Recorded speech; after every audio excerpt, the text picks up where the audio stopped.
It is my honor to introduce to America my friends, the Tragically Hip.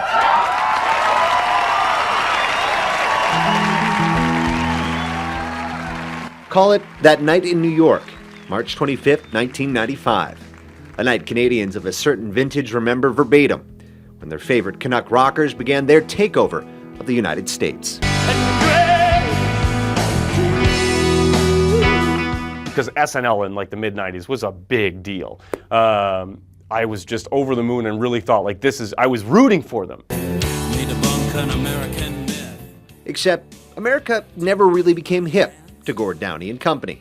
Consider 9 #1 albums in their beloved Canada, while south of the border, their biggest album topped out at 129 on Billboard. They'll play Canada, tour across the country, and sell out barns, like big rooms. In the States, they'll sell out a Jubilee, and most of the time it's expats. And it's hard to say why that is. Poetic lyrics, sharp hooks, and a charismatic frontman, seemingly a recipe for success. But the Tragically Hip remained the Tragically Who in the U.S. Not surprising, perhaps, given that many Americans couldn't locate Bob Cajun on a map. Like Grace 2, for example, references a street I grew up on, which is Hazeldean. And so it's like when you hear that in song, you're immediately way more connected to both the artist and the band. And I mean, they obviously don't have that in the States, and I think that may be partially to blame.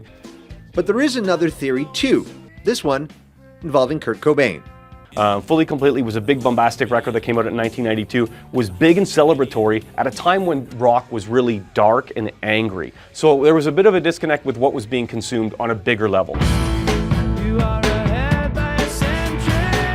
Still, that's not to say the group didn't leave a mark stateside.